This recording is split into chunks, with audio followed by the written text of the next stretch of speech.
नमस्कार। दिन भर की तमाम बड़ी और अहम खबरों के साथ मैं हूं स्मृति रस्तोगी। आइए बुलेटिन की शुरुआत करते हैं सुर्खियों से। राफेल मुद्दे पर संसद के दोनों सदनों में गतिरोध बरकरार। बीजेपी ने कांग्रेस अध्यक्ष राहुल गांधी से की माफी की मांग। जेपीसी की मांग पर अड़ी कांग्रेस। राज्यसभा के सभापति एम वेंकैया नायडू ने कहा, कांग्रेस के विशेषाधिकार नोटिस पर हो रहा है विचार। संसदीय कार्य मंत्री ने कहा, नियमों और प्रक्रिया के तहत सदन में हो चर्चा।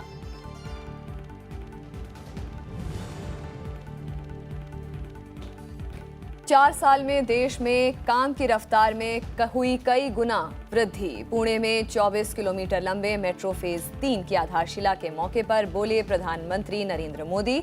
मुंबई और ठाणे में 2 मेट्रो गलियारों की आधारशिला समेत महाराष्ट्र को 41,000 करोड़ रुपए की विकास परियोजनाओं की मिली सौगात।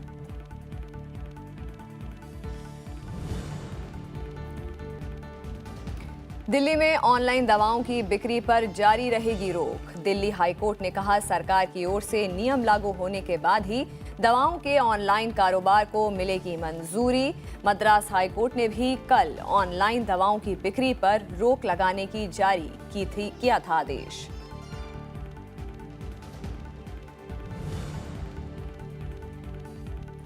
देश के 35वें संचार उपग्रह GSAT-7A के प्रक्षेपण की 26 घंटे की उल्टी गिनती जारी। श्रीहरिकोटा से बुधवार शाम 4:10 पर होगा प्रक्षेपण। रक्षा बलों की संचार क्षमता को मिलेगा बल।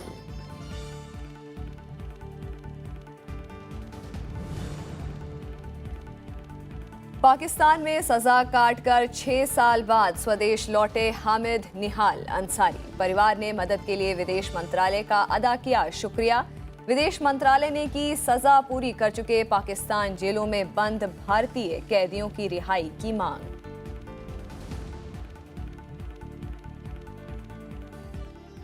प्रधानमंत्री नरेंद्र मोदी ने आज महाराष्ट्र में 41,000 करोड़ रुपए से ज्यादा की परियोजनाओं की शुरुआत की।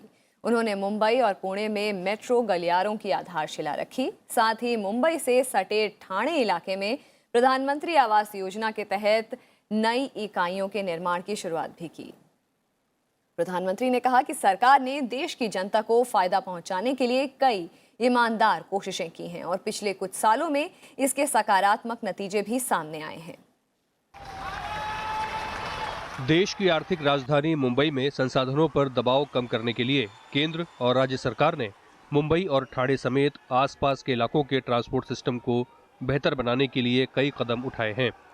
प्रधानमंत्री नरेंद्र मोदी ने मंगलवार को कल्याण इलाके में 2 महत्वपूर्ण मेट्रो गलियारों की आधारशिला रखने के दौरान ये बात कही। प्रधानमंत्री ने कहा कि सरकार इस लक्ष्य के साथ काम कर रही है कि जिससे देश का कोई कोना, कोई गांव और कोई शहर, कोई वर्ग विकास से अछूता न रहे। किसी भी शहर, किसी भी देश के विकास की महत्वपूर्ण कड़ी होता है। भारत तो दुनिया के उन देशों में है जहां तेज गति से शहरीकरण हो रहा है। हाल में एक रिसर्च सामने आई है कि आने वाले दशक में दुनिया के टॉप 10 सबसे तेजी से विकसित होते शहरों में सारे 10 शहर भारत के शहर हैं। आवास और शहरी परिवहन से जुड़ी महत्वपूर्ण परियोजनाओं के विस्तार के तहत प्रधानमंत्री ने मुंबई और उसके आसपास के इलाकों में 33,000 करोड़ रुपए से ज्यादा की योजनाओं की शुरुआत की। इसमें 8,416 करोड़ रुपए की ठाणे भिवंडी कल्याण मेट्रो और 6,607 करोड़ रुपए की दहिसार मीरा भयंदर मेट्रो शामिल है। साथ ही प्रधानमंत्री आवास योजना के तहत 18,000 करोड़ रुपए की लागत से ठाणे में तकरीबन 90,000 गरीब और मध्यम वर्ग के परिवारों के लिए घरों के निर्माण से जुड़े प्रोजेक्ट की शुरुआत की गई। प्रधानमंत्री ने कहा कि सरकार ने मुंबई लोकल के लिए सैकड़ों रुपए का आवंटन किया। साथ ही पुराने रेलवे ब्रिजों का नवीनीकरण किया गया है। उन्होंने कहा कि मुंबई में मेट्रो सिस्टम परिवहन का सबसे प्रभावी माध्यम बनता जा रहा है। साल 2006 में मेट्रो की पहली परियोजना की शुरुआत की गई, लेकिन 8 साल तक क्या हुआ कहां मामला अटक गया बताना मुश्किल है। पहली लाइन 2014 में शुरू हो पाई और वो भी सिर्फ 11 किलोमीटर की लाइन। 8 साल में सिर्फ और सिर्फ 11 किलोमीटर।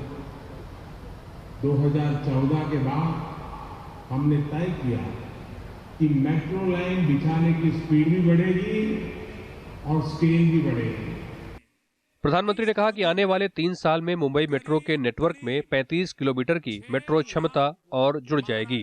इतना ही नहीं, साल 2022 से 2024 के बीच मुंबई वासियों को 250 किलोमीटर की मेट्रो रेल लाइन उपलब्ध हो जाएगी।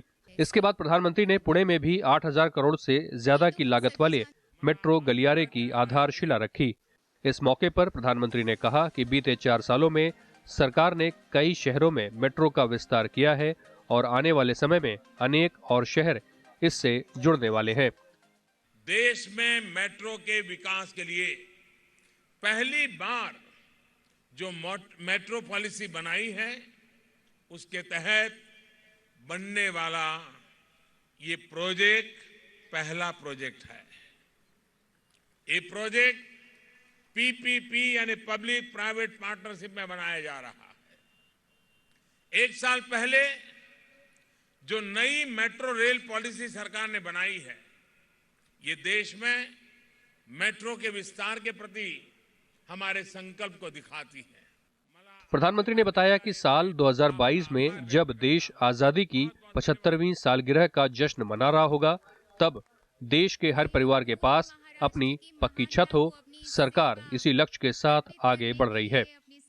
Bureau report, Rajya Sabha TV. और प्रधानमंत्री नरेंद्र मोदी महाराष्ट्र दौरे की शुरुआत आज एक निजी टीवी चैनल के कार्यक्रम रिपब्लिक समिट में शामिल होकर की। प्रधानमंत्री ने कहा कि चाहे भारत की अर्थव्यवस्था की बात की जाए, प्रतिभा हो, सामाजिक व्यवस्था, सांस्कृतिक मूल्य हो या फिर भारत की सामरिक ताकत, हर स्तर पर देश लगातार आगे बढ़ रहा है। 2014 से पहले की स्थिति की तुलना में करते हुए प्रधानमंत्री ने कहा कि पिछली सरकार के कार्यकाल में देश में स्वच्छता का दायरा 40% से भी कम था, लेकिन मौजूदा सरकार ने इसे 97% तक पहुंचाया है। उन्होंने कहा कि सरकार सभी के कल्याण के लिए ईमानदारी से काम कर रही है। जनता को सरकार की नीयत पर किसी तरह का शक नहीं है। ये भी पहली बार हुआ है जब कुछ सरकार पर भ्रष्टाचार का आरोप लगाते हुए देश की सबसे बड़ी अदालत गए और अदालत ने उन्हें 2 टूक जवाब मिला कि जो काम हुआ है वो पूरी पारदर्शिता से हुआ है, ईमानदारी से हुआ है। हमारे देश में ऐसा भी होगा, 4 साल पहले ये भी किसी ने नहीं सोचा था। और जीएसटी पर बात करते हुए प्रधानमंत्री ने कहा कि नई टैक्स प्रणाली लागू होने से बाजार की विसंगतियां दूर हुई हैं और सिस्टम की कार्यक्षमता बढ़ी है। उन्होंने कहा कि सरकार जरूरत के हिसाब से लगातार नई व्यवस्था में बदलाव कर रही है, जिससे लोगों को आसानी हो रही है। प्रधानमंत्री ने कहा कि जल्दी ही ऐसी स्थिति होगी जब गिनी चुनी वस्तुएं ही 18% से ज्यादा के टैक्स दायरे में होंगी। प्रधानमंत्री ने यह भी कहा कि वैश्विक स्तर पर भारत की स्थिति मजबूत हुई है और देश के मीडिया संस्थानों को अंतर्राष्ट्रीय स्तर पर अपना स्तर दिखाना चाहिए ताकि भारत की आवाज दमदार तरीके से प्रस्तुत की जा सके।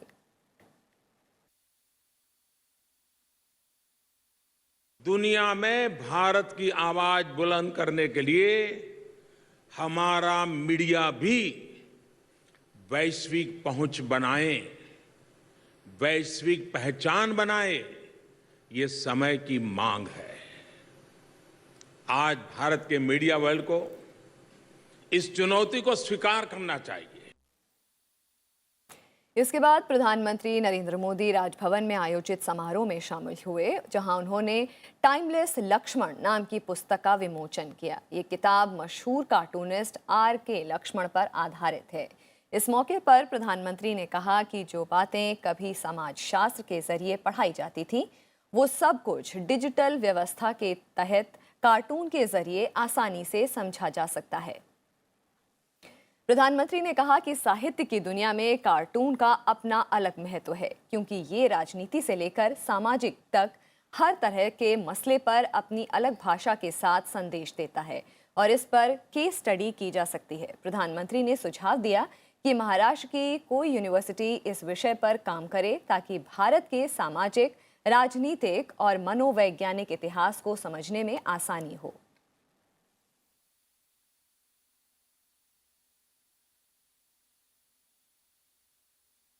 यानी सामान्य मानवी का तवज्जो महाराजा से लेकर के कॉमन मैन तक हवाई जहाज को ले आना।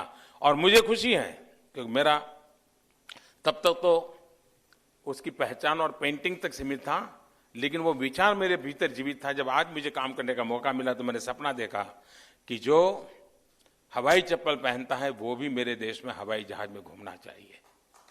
और हवाई चप्पल पहनने वाला आज देखिए देश में रेलवे के एसी कोच में जितने लोग ट्रैवल करते हैं उससे ज्यादा हवाई जहाज में कर रहे हैं। तो जो लक्ष्मण को मैंने जिस रूप में कॉमन मैन के रूप में देखा था, उस कॉमन मैन को अब अंदर बिठाने की दिशा में मैं काम कर रहा हूं। आप देखा होगा।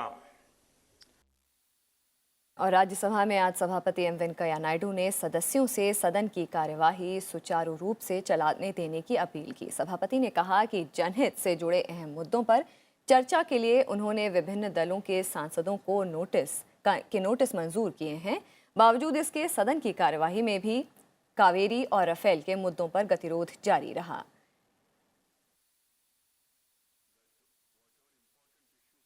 I have an appeal to make to all of you that whatever important issues are there, whichever I have received notice, depending on the first come first and also priority and merit of each case, they are being admitted. Price rise, agricultural crisis, and then with regard to the Tamil Nadu, Karnataka, Tamil Nadu, Andhra Pradesh, Kerala, to now some part of Orissa also, Titri. This cyclone. Fortunately, there is no cyclone in Uttar Pradesh, please don't add. This cyclone notice has been admitted and it has been now carried forward also. Today afternoon, there is a call attention on the same subject given by honorable members. And with regard to the privilege notice that has been given, it is under my examination. I have to go through it in detail because it's a little complicated. Matter is partly before the court and partly the government, but still I am not going to the merits. And then the government was saying they are willing for discussion. And with regard to members of Tamil Nadu and Karnataka, I have an appeal to make with regard to the notice given by members with regard to that Central Water Commission's decision on Mekadatu issue. I am willing to have a discussion in the House, and then I will be asking the concerned minister to come and respond to the members' queries, if any. Only thing is, because it's an interstate issue, I don't want members to go beyond a point and then create further controversies, because it will again raise tempers outside. Follow this much advice. That is my appeal to all of you. Today, once again, I want to appeal to all of you. Please have a peaceful conduct of the House and allow issues to be discussed. And particularly afternoon, we will be discussing the Tamil Nadu situation, Kerala situation, and Andhra Pradesh situation, Party Orissa situation, arising out of the cyclone. And then bills afterwards, as have been already agreed upon. संसदीय कार्य राज्य मंत्री विजय गोयल ने कहा कि सरकार Rafale deal समेत सभी मुद्दों पर चर्चा करना चाहती है, लेकिन कांग्रेस चर्चा से भाग रही है। सभापति की अपील के बावजूद सदन में गतिरोध जारी रहा। सदन की कार्यवाही पहले 2 बजे तक और बाद में दिन भर के लिए स्थगित कर दी गई।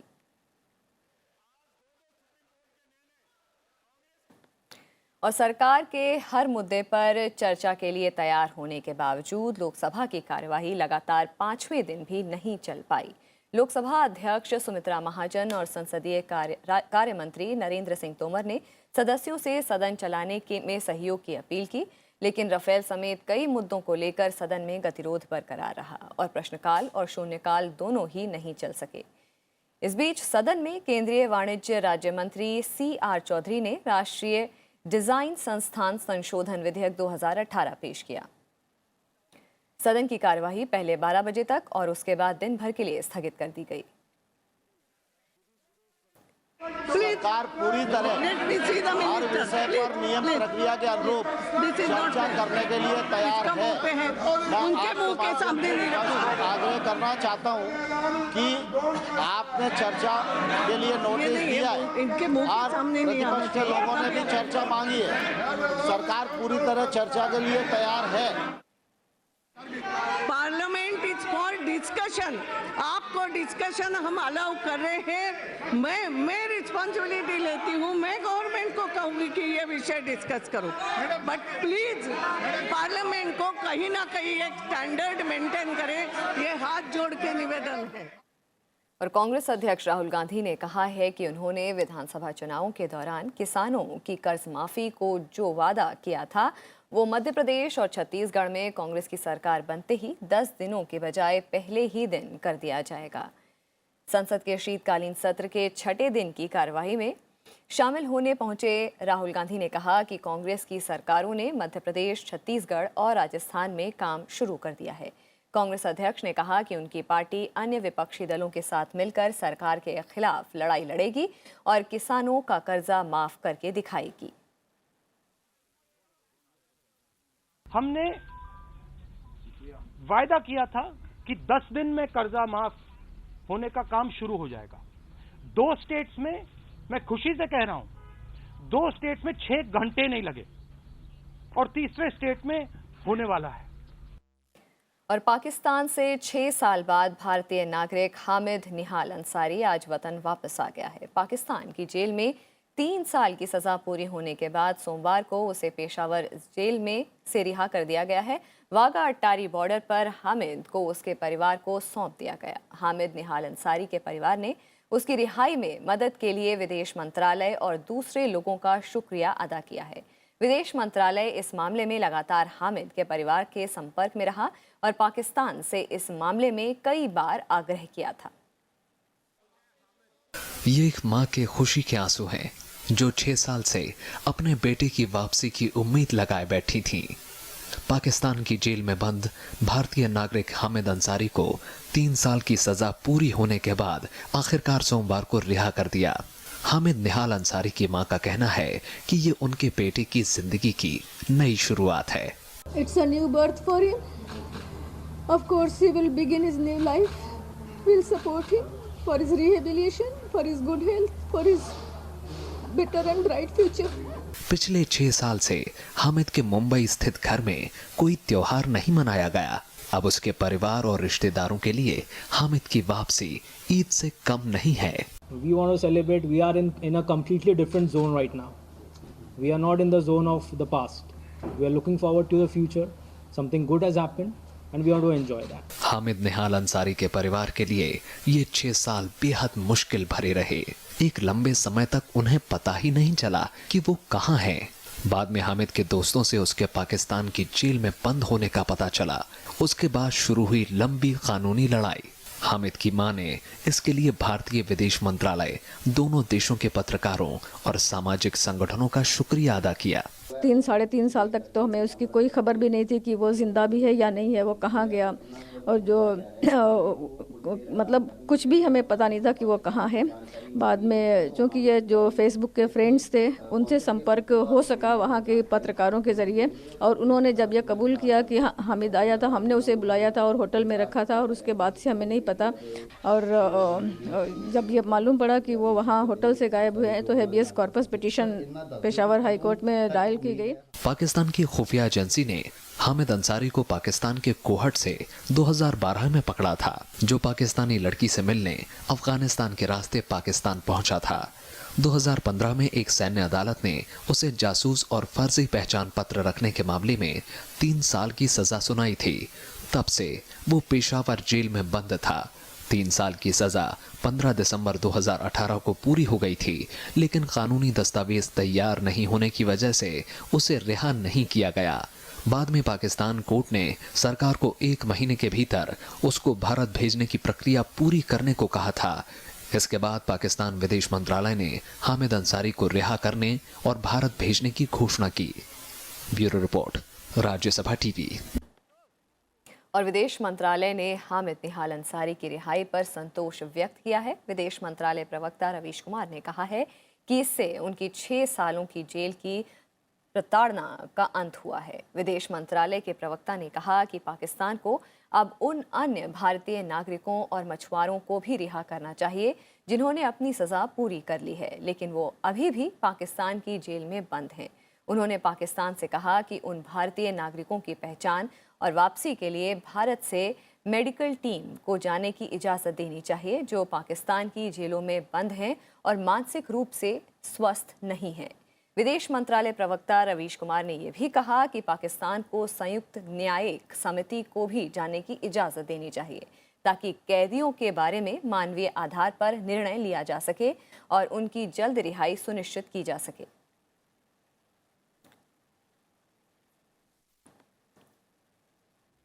और दिल्ली हाईकोर्ट की तरफ से दवाओं की ऑनलाइन बिक्री पर लगाई गई रोक तब तक जारी रहेगी जब तक सरकार इस तरह की इकाइयों को नियंत्रित करने के लिए नियम तैयार नहीं कर लेती। दिल्ली हाईकोर्ट में आज इस मामले से जुड़ी सुनवाई के दौरान कोर्ट ने दवाओं की ऑनलाइन बिक्री पर रोक हटाने से इनकार कर दिया। कोर्ट ने कहा कि एक बार नियम लागू हो जाए उसके बाद ऑनलाइन कंपनियां दवाएं बेच सकती हैं, लेकिन मौजूदा स्थिति में इस व्यवस्था को विनियमित करने के लिए कोई नियम मौजूद नहीं है। इस मामले में कुछ ऑनलाइन फार्मेसी कंपनियों ने हाई कोर्ट से रोक हटाने की अपील की थी, जिस पर सुनवाई करते हुए कोर्ट ने ये टिप्पणी की।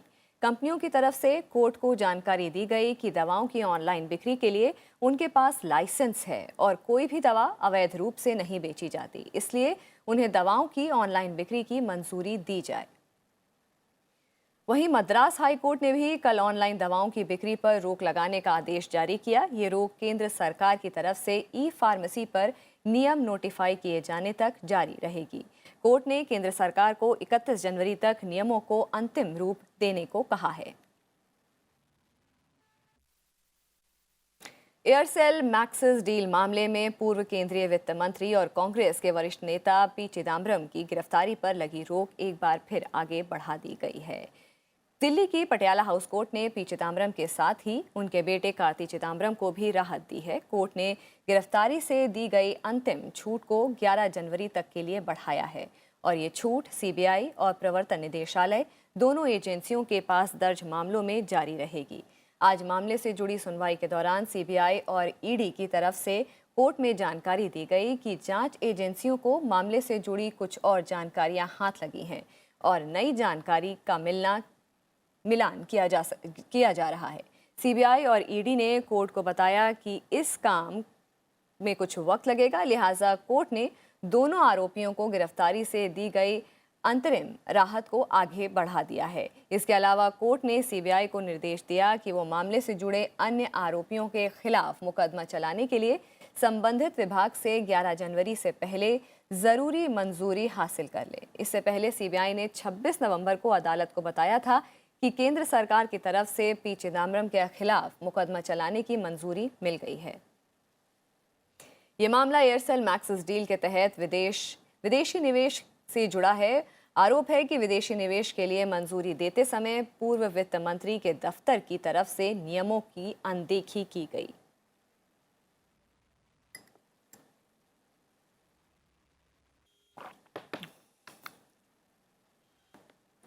और सुनंदा पुष्कर केस में दिल्ली की पटियाला हाउस कोर्ट ने सुनवाई को 20 दिसंबर तक टाल दिया है। विशेष अदालत ने CSFL के विशेषज्ञ को तलब किया है क्योंकि पुलिस की तरफ से दी गई CD और पेन ड्राइव में तकनीकी परेशानी आ रही है। इसी के साथ कोर्ट 20 दिसंबर को बीजेपी नेता सुब्रमण्यम स्वामी की याचिका पर भी सुनवाई करेगा। सुब्रमण्यम स्वामी ने से आग्रह किया है कि वो सुनंदा पुष्कर हत्या के मामले में पब्लिक प्रोसिक्यूटर्स को जांच से जुड़ी चीज़ों पर सहयोग कर सकते हैं और इसके लिए उन्हें अनुमति दी जाए। पिछली सुनवाई में स्वामी ने आवेदन का दिल्ली पुलिस और शशि थरूर के वकीलों ने इसका विरोध किया था। उन्होंने कहा कि सुब्रमण्यम स्वामी का इस मामले में कोई कानूनी अधिकार नहीं है, लिहाजा उनका आवेदन सुनवाई योग्य नहीं है।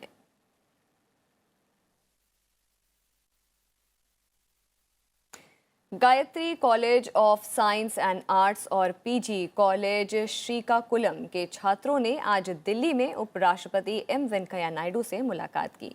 इस मौके पर उपराष्ट्रपति ने छात्रों को ऊंचे सपने देखने और इसे पूरा करने के लिए कड़ी मेहनत करने की सलाह दी। उन्होंने कहा कि सकारात्मक दृष्टिकोण, प्रतिबद्धता, कड़ी मेहनत से छात्र अपने जीवन में कामयाबी हासिल कर सकते हैं। उपराष्ट्रपति ने छात्रों को माँ, मातृभाषा, मातृभूमि, जन्मभूमि और शिक्षकों को हमेशा याद रखने की सलाह दी।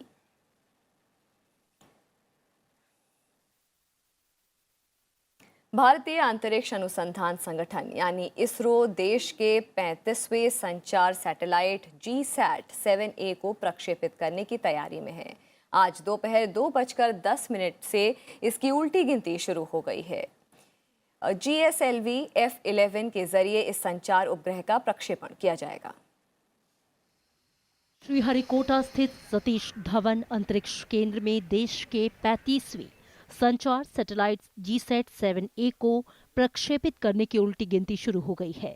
बुधवार शाम 4:10 पर इसरो इस संचार सैटेलाइट को लॉन्च करेगा, जो उन्नत संचार क्षमता से लैस है। Today you are controlling the unmanned vehicle using ground communication system. So which means that you can control it only in the range where your ground communication system can go. But if you are in the space, then your range increases. So you can send your and control your unmanned vehicle for a larger radius. That's, I think, a very important step in terms of defense preparedness, that defense capabilities that India would get out of this satellite. संचार satellite GSAT-7A का वजन 2.2 ton है। ये उपग्रह भारतीय क्षेत्र में KU band में उपयोगकर्ताओं को संचार क्षमता प्रदान करेगा। इस संचार मिशन की अवधि 8 साल की होगी। इसका निर्माण विशेष तौर पर भारतीय सेना और वायुसेना के लिए किया गया है, जो सेना को उन्नत संचार क्षमता उपलब्ध कराने में सहायक होगा।